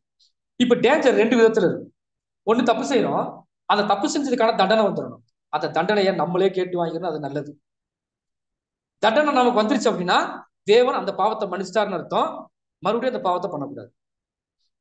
இன்னொரு விஷயம், நாம செஞ்ச பாவத்தை முறையிட்டோம், சரிங்களா, அதுக்கான தண்டனை வரல, நம்ம எப்போ உங்கள ஃப்ரீயா இருக்கோம்னு என்ன அர்த்தம்னா தேவன் நம்மளை கண்டுக்காம விட்டாருன்னு அர்த்தம். புரியுதுங்களா? ஒரு அப்பா தன்னுடைய பிள்ளையை தப்பு செய்யும் போது கண்டிக்கிறாருன்னா அப்பாவுடைய பார்வை பிள்ளை மேல இருந்துகிட்டே இருக்குன்னு அர்த்தம். அந்த பிள்ளை தப்பு பண்ணி பெருசா ஒரு குற்றவாளி ஆயிடுச்சு அப்படின்னா அந்த பெற்றோர் அந்த குழந்தைய என்ன பண்ணல, யாரு கையில வேணாலும் அடிபட்டு சாகும். அதுக்கான தண்டனை கண்டிப்பா என்ன இருக்குது. நாம அப்படி பண்ணிடக்கூடாதுங்கிறத சத்தியம். சரிங்களா? சரி, இப்ப பலி செலுத்துற ஒரு விஷயம் இருக்கு. பலி செலுத்துறதா இப்ப நான் பார்த்தோம். இந்த ஏசாயா புஸ்தகத்துல பலி செலுத்தக்கூடிய விஷயத்த பார்த்தோம் இல்லைங்களா? இப்ப பலி செலுத்தல நிறைய விதங்கள் இருக்கு. எதுக்காக பலி செலுத்தப்படுது? வெரி குட், பாவங்கள் மன்னிக்கப்படுறதுக்கு தான். அதைத்தான் 50ஆம் சங்கீதத்துல நேற்று கூட வாசிக்கும் போது என்ன வாச்சோம் பாத்தீங்கன்னா, அந்த பலியினாலே என்னோட உடன்படிக்கை பண்ண என்னுடைய பரிசுத்தவான்களை என்னிடத்தில் நீங்க கூட்டுங்க. அப்போ இங்க பலி செலுத்துறதோட நோக்கம் என்னன்னு பாத்தீங்கன்னா பாவம் மன்னிக்கப்படுறது. இப்போ இந்த ஏசாயா புஸ்தகத்துல வாசிச்ச இந்த பலி செலுத்துறதுக்கும் தேவன் அதை அருவருப்பா பாக்குறதுக்கும் என்ன சம்பந்தம்? இதை நாம பண்ணிக்கிட்டு இருக்க மாட்டோம், என்ன செய்ய போறோம் பார்க்க போறோம். பார்த்து ஒரு 10 நிமிஷம் இந்த படத்தை என்ன செய்ய போறோம், முடிக்க போறோம். ஃபர்ஸ்ட் என்னன்னு பாத்தீங்க அப்படின்னா, மாட்டை வெட்டுறது மனுஷரை கொல்றதுக்கு சமமா இருக்குது அப்படின்னா இது யாருக்காக சொல்லப்பட்ட சத்தியம்? ஒவ்வொரு புது சிருஷ்டிக்காக சொல்லப்பட்ட விஷயம். அப்படின்னா நாம யாரையாச்சும் கொல்றோமா? வார்த்தைகளால கொல்றோமா? வாசிக்கலாமா? மத்தேயு 5ஆம் அதிகாரம் 21ஆம் வசனம். மத்தேயு 5ஆம் அதிகாரம் வசனம் 21. கொலை செய்யாதிருப்பாயாக என்பதும் கொலை செய்கிறவன் நியாய தீர்ப்புக்கு ஏதுவா இருப்பான் என்பதும் பூர்வத்தாருக்கு உரைக்கப்பட்டது என்று கேள்விப்பட்டிருக்கிறீர்கள். அப்போ இங்க வசனம் என்ன சொல்லுதுன்னு பாத்தீங்க அப்படின்னா, நீ கொலை செய்யக்கூடாது, கொலை செய்யக்கூடாது அப்படின்னு சொல்லிட்டு முன்னாடியே உங்களுக்கு என்ன பண்ணிருக்கிறேன், நான் சொல்லியிருக்கிறேன் உங்களுக்கு ஞாபகத்துல இல்லையா? அப்படின்னா நான் தான் என் கத்தி எடுத்து கொல்லலையே, வேற ஏதாச்சும் ஒண்ணு பண்ணி நான் யாரையுமே கொல்லலையே, நான் எப்படி கொலைகாரனா இருப்பேன்? அப்படின்னா கொலை பண்றது நீங்க கத்தி எடுத்து குத்தி கொள்றது பேர் தான் கொலை நினைச்சிட்டு இருக்கீங்களா அப்படின்னு சொல்லிட்டு அடுத்த வசனம் வாசிக்கலாம். மத்தேயு 5ஆம் அதிகாரம் வசனம் 22. நான் உங்களுக்கு சொல்லுகிறேன், தன் சகோதரனை நியாயமில்லாமல் கோபித்துக் கொள்கிறவன் நியாய தீர்ப்புக்கு ஏதுவா இருப்பான். அப்ப கொலை செய்கிறவன் என்ன பண்றான்? நியாய தீர்ப்பு ஏதுவா இருக்கிறான்னா இங்க கொலை செய்யறது எதை அடையாளப்படுத்தி பார்க்கும்போது சகோதரனை நியாயம் இல்லாமல் கோபிச்சு, அவர் என்ன என்கிட்ட ஸ்தோத்திரம் சொல்ல மாட்டாரா? ஏன் எனக்கு பிரேயர் போட்டா நான் பிரேயர் பண்ண மாட்டேன்னா? ஏன் மன்னாவுக்கு நான் என்னால விளக்கம் கொடுக்க முடியாதா? அப்போ இதெல்லாம் காரணமே கிடையாது. எங்க சகோதரன் சூப்பரா பேசிட்டாரு, நல்லா பாட்டு பாடுறாரு, நல்லா தேவனுடைய வசனங்களுக்கு வியாக்கியானம் அழகா சொல்றாரு. அப்படி ஒரு மனநிலை வரணும். அப்படி வரல அப்படின்னா யாருதான் அது? நியாய தீர்ப்பு. நியாய தீர்ப்பு யாருக்கு வரும்? ஒருத்தருக்கு நியாய தீர்ப்பு என்ன அர்த்தம்? தப்பு செஞ்சு ஒரு கொலையாளிக்கு தான் இந்த நியாய தீர்ப்பு. இப்ப யார் கொலையாளின்னு பாத்தீங்கன்னா, அந்த சகோதரனை நியாயம் இல்லாமல் பகைக்கிறவன யாரு தான்? ஒரு கொலையாளி தான். சரிங்களா? அடுத்த வசனம். மத்தேயு 5ஆம் அதிகாரம் வசனம் 23, 24. ஆகையால் நீ பலிபீடத்தில் உன் காணிக்கையை செலுத்த வந்து உன் பேரில் உன் சகோதரனுக்கு குறை உண்டென்று அங்கே நினைவு கூறுவாயாகில் அங்கே தானே பலிபீடத்தின் முன் உன் காணிக்கையை வைத்துவிட்டு போய் முன்பு உன் சகோதரனோட ஒப்புரவாகி பின்பு வந்து உன் காணிக்கையை செலுத்து. அப்போ இங்க பலி செலுத்தக்கூடிய விஷயம், மாட்டை பலி செலுத்துறதுன்னா ஒரு பெரிய தப்பு செஞ்சுதான் மாட்டை பலி செலுத்துவாங்க. அந்த மாதிரி ஒரு சகோதரனுடைய இமேஜ டேமேஜ் பண்றது என்னதான்? ஒரு மர்டர். ஒரு மர்டர்.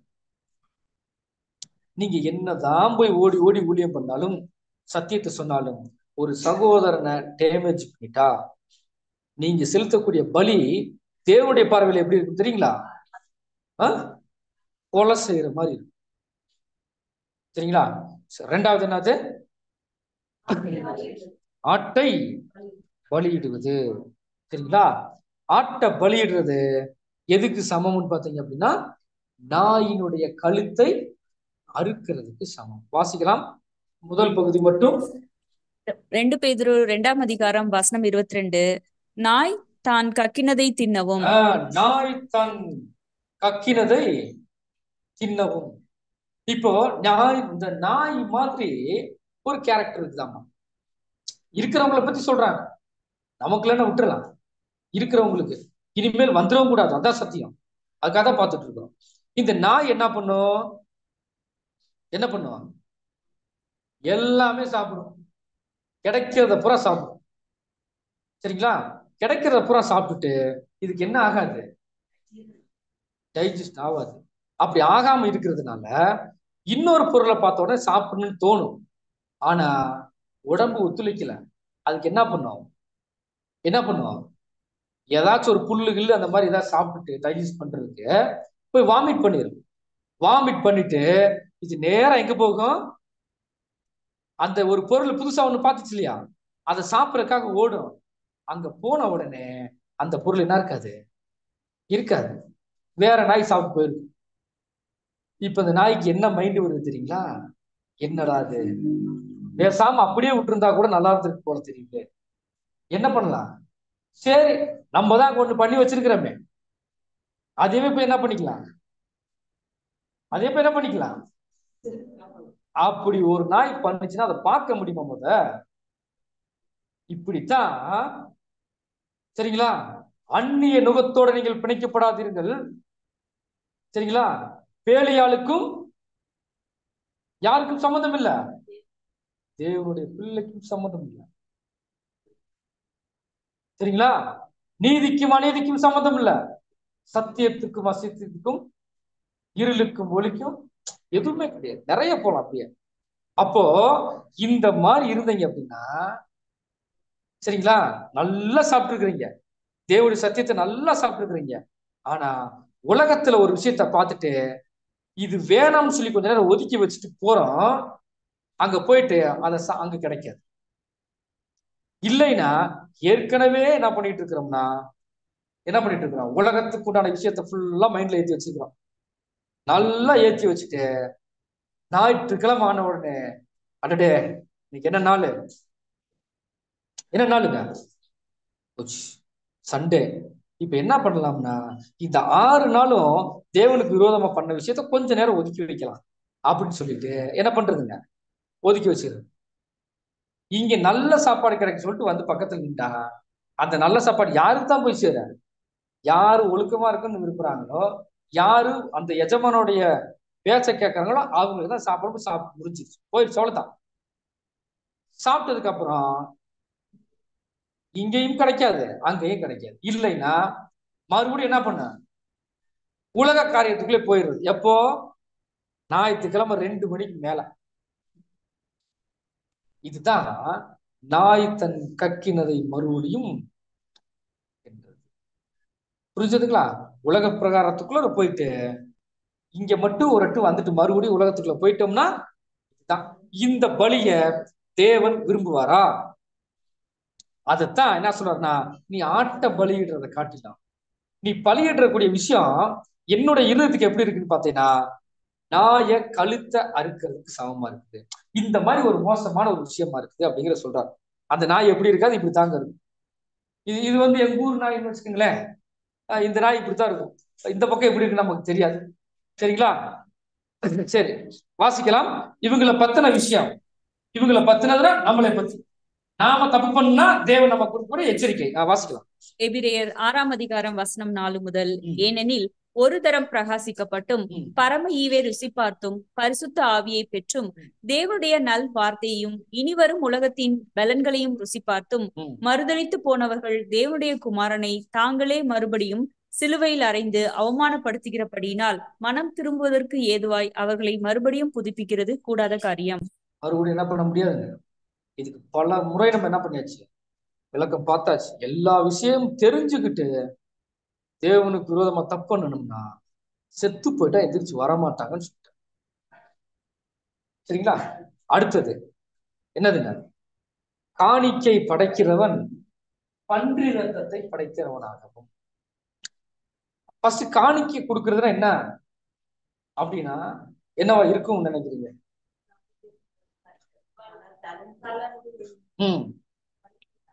இதுதான் பலி.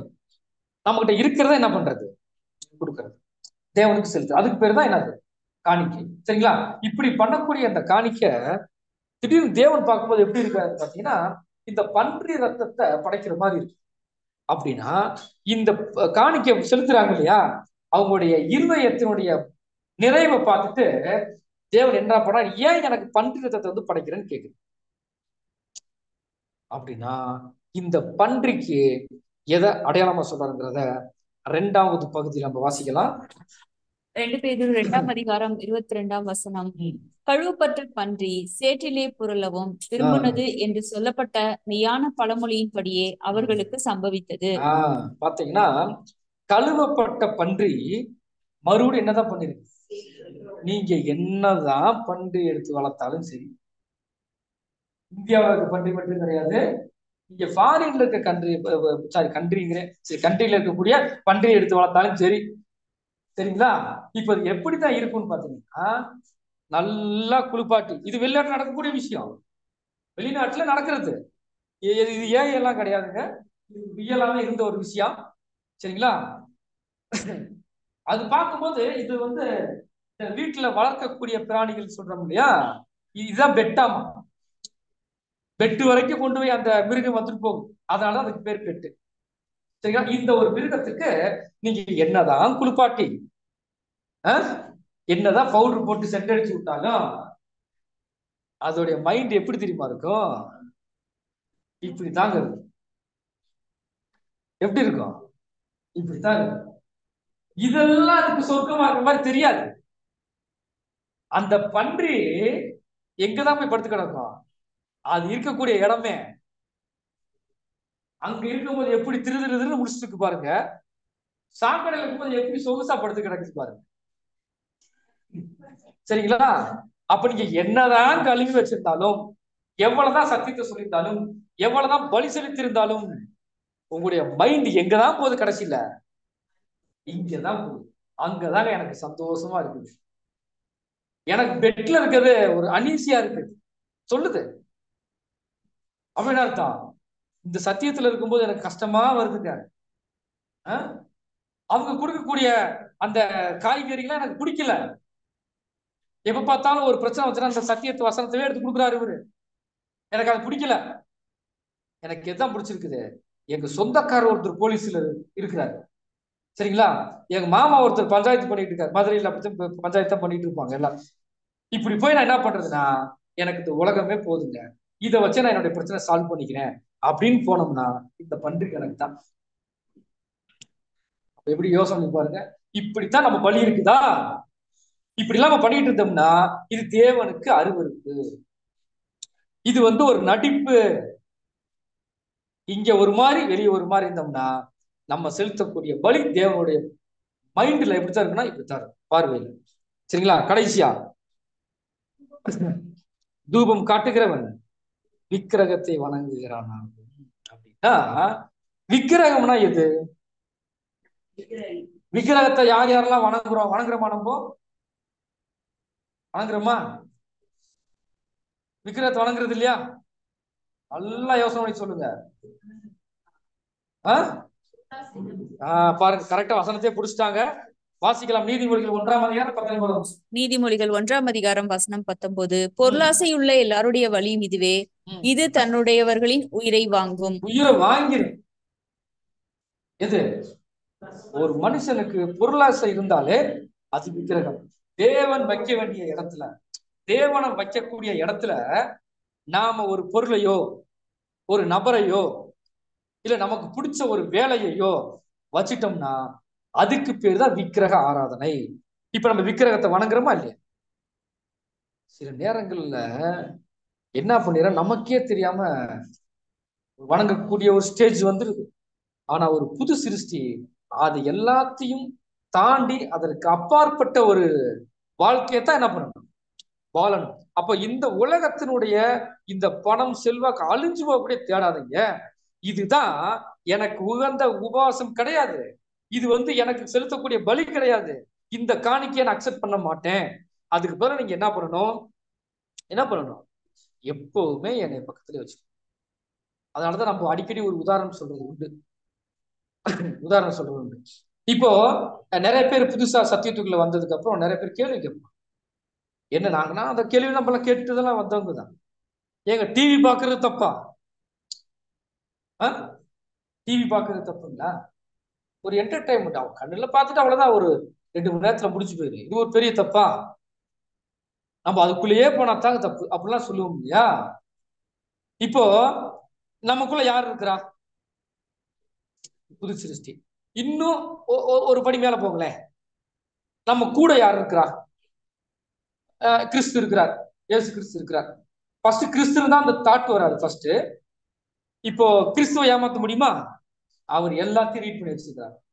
நாம என்ன பண்ணிருக்கிறோம், அவருக்கு ஒண்ணும் தெரியாது அப்படின்ற மாதிரி நம்ம நினைச்சிட்டு போயிருந்தோம்னா, இப்படி நம்ம ஏன் தப்பு பண்ணும்போது இதான் மைண்டு, இதுதாங்க நம்ம பண்ணிட்டு இருக்கிறோம். இப்ப போயிட்டு இயேசு கிறிஸ்து கூட நம்ம உட்காந்து படம் பார்க்குற மாதிரி தான் ஒரு கற்பனை. எவ்வளவு மோசமான விஷயம் தெரியுங்களா? நான் சினிமாவுக்கு மட்டும் சொல்லல, பண்றது இல்ல, நாம ஒரு உதாரணத்துக்கு தான் சொல்றோம். இதே மாதிரி ஒரு இடத்துல ஒரு சிக்னல் ஃபாலோ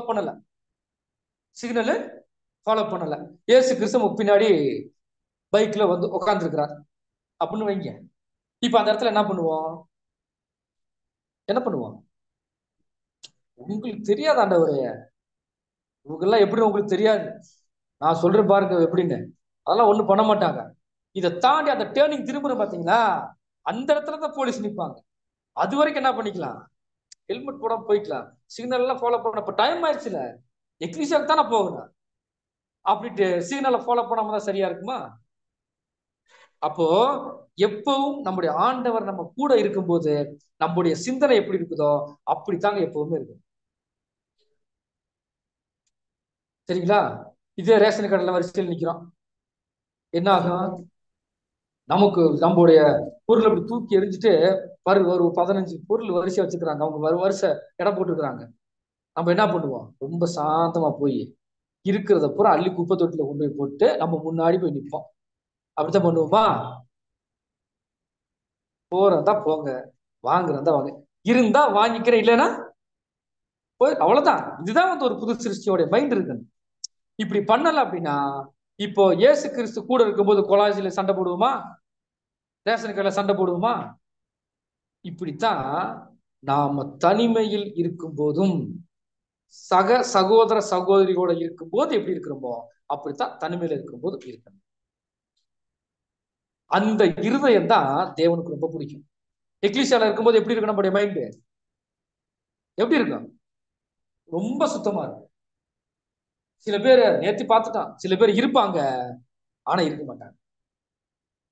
அப்படி இருந்தா ஒண்ணும் பண்ண முடியாது. சரிங்களா?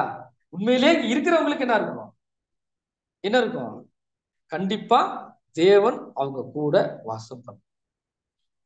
புரிஞ்சுங்களா? வாசிக்கலாம். ஏசாயா 57 16 17. ஏசாயா 57 வசனம் 16 முதல், நான் எப்பொழுதும் வழக்காட மாட்டேன், நான் என்றைக்கும் கோபமாய் இருப்பதில்லை.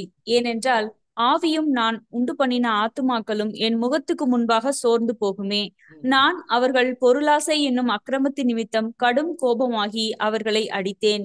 நான் மறைந்து கடும் கோபமாயிருந்தேன். தங்கள் மனம் போன போக்கிலே மாறுபாடாய் நடந்தார்களே. பாருங்க எப்படி இருக்குன்னு பாத்தீங்க அப்படின்னா, இவங்க மைண்ட் என்ன சொல்லுதோ அந்த மைண்ட் தப்பு தான் சொல்லுது. அந்த தப்புக்கு தீனி போடுறாங்க, சாப்பாடு கொடுக்குறாங்க. சரிங்களா? அப்ப நம்ம எதுக்கு சாப்பாடு அதிகமா கொடுக்குறோமோ அதுதான் நல்லா வளரும். புரியுதுங்களா? நம்ம குழந்தைக்கு சாப்பாடு குறைவா கொடுத்துட்டு நம்ம வளர்க்கக்கூடிய நாய்க்கு ஜாஸ்தியா கொடுத்தோம்னா இதுதான் நல்லா வளரும். நாய் தான் நல்லா வளர்ந்து வரும். அப்போ நமக்கு புது சிந்தனை இருக்குது. பழைய மனுஷனை ஏற்கனவே கொண்டிருக்கிறோம்.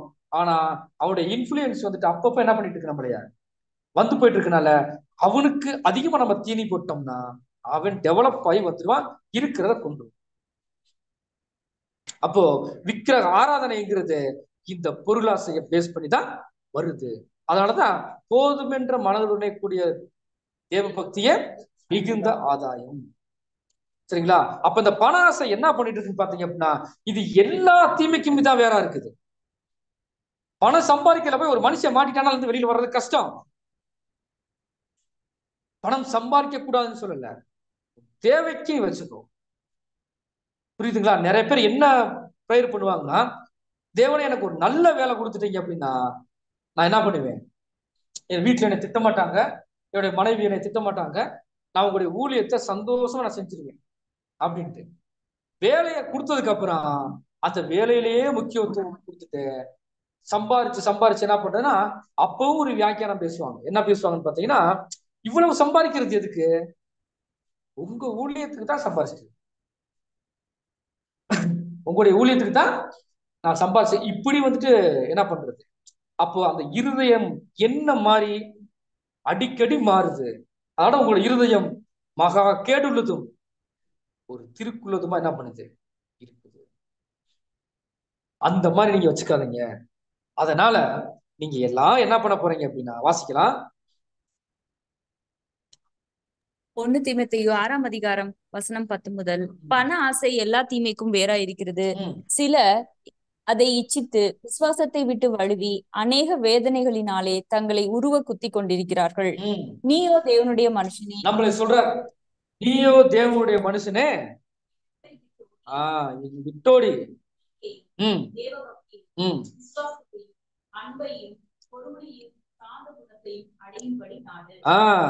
நம்ம இத்தனை அடைய வேண்டிய விஷயம் இருக்குது.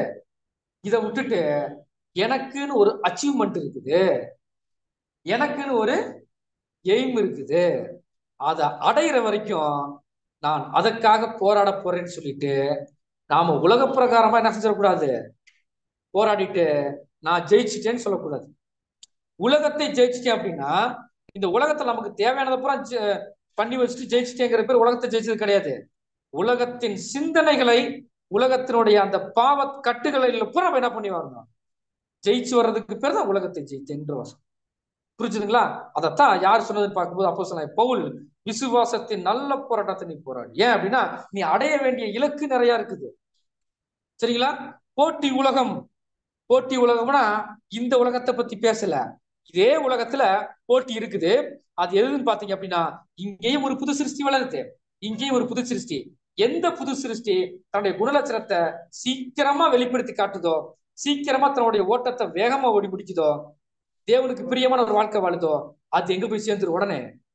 அப்ப இங்கேயும் என்ன இருக்குன்னு பாத்தீங்க அப்படின்னா நிறைய ஓட்டம் இருக்குது. ஓட்ட பந்தய சாலையில் நிக்கிறோம் நம்ம எல்லாரும். அந்த பந்தய சாலைக்கு ஒவ்வொருத்தவங்களுக்கும் ஒரு ட்ராக் இருக்குது. சரிங்களா? ஒரே வழி, அந்த வழியில எல்லாருக்கும் ஒரு ட்ராக் இருக்குது, அந்த ட்ராக்குள்ள போகணும். சரிங்களா? வாசிக்கலாம். மல்கியா புஸ்தகம், மல்கியா 3 வசனம் 17 முதல், என் சம்பத்தை நான் சேர்க்கும் அந்நாளிலே அவர்கள் என்னுடையவர்களாய் இருப்பார்கள் என்று சேனைகளின் கர்த்தர் சொல்கிறார். ஒரு மனுஷன் தனக்கு ஊழியம் செய்கிற தன்னுடைய குமாரனை கடாட்சிக்கிறது போல நான் அவர்களை கடாட்சிப்பேன். அப்பொழுது நீங்கள் நீதிமானுக்கும் துன்மார்க்கனுக்கும் தேவனுக்கு ஊழியம் செய்கிறவனுக்கும் அவருக்கு ஊழியம் செய்யாதவனுக்கும் இருக்கிற வித்தியாசத்தை திரும்பவும் காண்பீர்கள். அப்போ நீங்க இப்படி பெர்ஃபெக்டா இருந்து காமிச்சீங்க அப்படின்னா இந்த உலகத்திலேயே நம்ம என்ன பண்ணலாம்? உலகத்துக்கு நமக்கும் டிஃபரெண்ட் இருக்கு. நாம் எல்லாரும் வேறு பிரிக்கப்பட்டவர்கள். உலகத்தான் அல்லாதது போல நீங்களும் உலகத்தான் அல்ல. உலகத்துக்கும் நமக்கும் எந்த விதமான சம்பந்தமும் இல்ல. நீங்களாம் இந்த உலகத்துக்கும் மாம்சத்துக்கும் சாத்தானுக்கும் அவருடைய கிரிகளுக்கும் அப்பாற்பட்டவங்க. நீங்க சாதாரண ஆள் கிடையாது. சாதாரண ஆளு நாம என்னைக்கு நம்ம சாதாரண நினைக்கிறோமோ இந்த உலகத்தின் கிரி நமக்கு அதுக்கு சம்பந்தம் இல்லை. நம்மளால பண்ண முடியும். பொய் சொல்லாம இருக்க முடியுமா? இருக்க முடியும். கரெக்டா ரூல்ஸ் ஃபாலோ பண்ணி போக கண்டிப்பா முடியும். எல்லாமே இந்த உலகத்துல பண்ண முடிஞ்ச ஒரே ஒரு குரூப் யாருன்னு பாத்தீங்க அப்படின்னா நம்ம மட்டும்தான். நாம நினைச்சாதான் இந்த உலகத்தவே மாத்தோம். நாம முடிவு பண்ணல அப்படின்னா இந்த உலகம் இன்னும் எவ்வளவு நாள் அக்கிரமத்தின் அந்த அடிமைத்தனத்துக்குள்ள போக போகுதுன்னு நமக்கு தெரியும். அப்ப நமக்கு எல்லாத்துக்கும் தேவன் ஒரு பொறுப்பு கொடுத்திருக்கிறார். ஒரு கடமை ஒண்ணு இருக்குது. அந்த கடமை என்னன்னா இந்த ஒட்டுமொத்த உலக ஜனங்களுக்கும் இழந்து போனதை எல்லாம் திருப்பி கொடுக்கணும். அந்த திருப்பி கொடுக்கிறது இயேசு கிறிஸ்து மட்டும் இல்ல, அவர் கூட சேர்ந்து அவருடைய சபையா அழைக்கப்பட்ட நம்மளும் சேர்த்து என்ன பண்ணணும்? இந்த உலக ஜனங்களுக்கு ஒரு மிகப்பெரிய மீட்பை கொடுக்க போறோம். இந்த மீட்பை கொடுக்கறதுக்கு நாமளே தயாரா இல்லை அப்படின்னா இந்த உலகத்துக்கு வேற யார் மீட்பு கொடுப்போம்? யாரும் என்ன செய்ய முடியாது. அப்ப இதுவரைக்கும் நம்ம பார்த்த அத்தனை விஷயங்களுமே என்னதான் சொல்ல வருதுன்னு பாத்தீங்கன்னா ஒரு புது சிருஷ்டி உலக பிரகாரமா எந்த விஷயத்தையும் தேடி போகக்கூடாது. ரெண்டாவது பாத்தீங்க அப்படின்னா தேவன் நம்ம கிட்ட இருக்கக்கூடிய குணலட்சணத்தை அதை டெவலப் பண்ணிக்கிட்டே போய் நமக்கு கொடுக்கப்பட்ட காலத்துக்குள்ளார நம்முடைய வாழ்க்கைய சரியானபடி வாழ்ந்து யாரு கூட போய் சேர்ந்துடணும்? கிறிஸ்துவோடைய பாதங்கமா போய் சேரணுங்கிறதுக்காகத்தான் தேவன் என்ன பண்றாருன்னா அவருடைய பிள்ளைகள் மூலமாக இந்த மாதிரி சத்தியங்கள் என்ன பண்றாரு நிறைய கொடுத்துக்கிட்டு வர்றார். ஆனால் அன்புக்குரிய சகோதர சகோதரிகளே, இனி வரக்கூடிய காலங்களிலாவது தேவனுக்கு நாம் பிரியமான ஒரு வாழ்க்கையை வாழ்ந்து அவருடைய பொற்பாதத்தில் சென்று சேர தேவன் தாமே கிருபை செய்வாராக. இந்த ஒரு வாய்ப்பை கொடுத்த நம்முடைய பிதாவாகிய தேவனுக்கும் ஆண்டவராக இயேசு கிறிஸ்து மற்றும் பொறுமையோடு கேட்டவங்க அனைவருக்கும் நன்றியை தெரிவித்துக் கொள்கிறேன். தேவன் தாமே இந்த வசனங்கள் எல்லாம் ஆசீர்வதித்து வழிநடத்துவாராக. ஆமாம்.